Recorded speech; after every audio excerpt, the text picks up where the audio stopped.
दी इज्जत भैन मेरी है तू दसनी है। इत्थे मान की शान दी केसटा निकलियां ने, अब्बे की शान किसी मौलवी नहीं पढ़ी। सुआ मेरे तो मैं पढ़ी है। मैं राणा साहब बच्चों आना अल्लाह दे बंदे हो साड़ी भी माड़ी चंगी माड़ी चंगी। इन्हें वैगन लभे मोटरसाइकिल लभे ये मुंडे मगर लिखी आता है ये सब मेरी माँ की दुआ है। मैं क्या साडा ना जेल ते लिख छड़ो ये सब मेरे अब्बे की बद दुआ।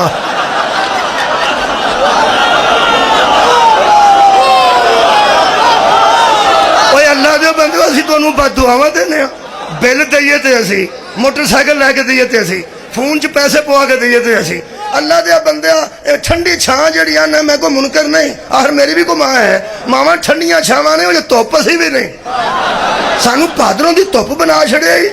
इस माँ नूं किसी वेले 40-50 हज़ार बिल आउंदा ना लगे ने आउण इंशाअल्लाह करदे ने बदुआ तुहाडी तब्दीली आएगी बल्कि आ गई। बिल सुनिया फिर बदन लगे बिजली महंगी होने लगी ये आवे ना 60-70 हज़ार बिल तो छां नूं दई ना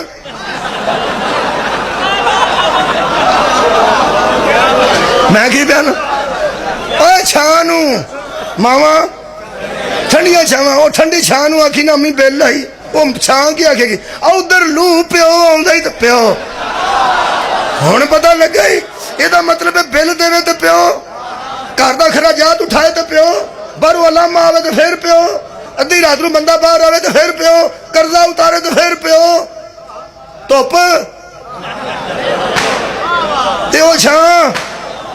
खुदा का ना ही तेन एक गल दसा ये मां छां उदों बनती है जो प्यो आखे मैनू कबूल है। नहीं तुसा गौर नहीं फरमाया सर उठाओ मेरे नाल तेरी होवे शादी तेरी होवे शादी तेनू उदों पता लगना जो कालिया ऐनका पा के नाल यार बैठे हुए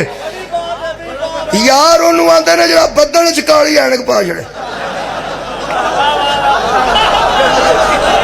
जरा मीह च काली ऐनक पा के बैठा हुए दूल्हे नाल समझो ये यार मूँह च पान होवे त्रऊ बंदे दे कपड़े खराब किए हो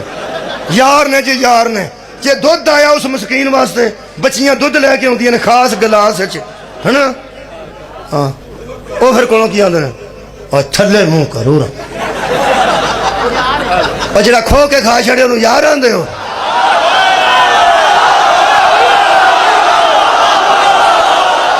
भाई क्या बात है भाई तेरे क्या बात है भाई तेरे एनालिसिस की जिन्ने दुआले खो के खाने वाले होते हैं वो सारे यार। अच्छा पैसे सुट्टन ते चाचे दे पुत्र वाजे वाले को 4 रुपये देन ते मामे दे पुत्र वो सारे जिहड़े वारसां दे पुत्र ने वो पैसे सुटते हैं ते जिहड़े वो यार हुंदे ने वो काली ऐनक पा के हेज जमाल लो भैया सारे टब्बर ते पैर भी मिंध जाने छुहारे भी सारे खा जाने दुध भी पी जाना असी यार हाँ जी यार हाँ। स्वाद कदों आउंदा है जदों अबार रख के साहिबे अमामा मौलवी साहब आउंदे ने निकाह वास्ते एडा मैनू स्वाद आउंदा मैं वो गल सुनने वास्ते नेड़े बैठा होना ये जिन्ने भूते हुंदे ना यार ना जी यार हाँ जी यार हाँ। ये जेड़े वेले मौलवी साहब आउंदे ने उदों को बुजुर्ग आंदा उठो बच्चिओ हुण बंदियां नूं बैठण दिओ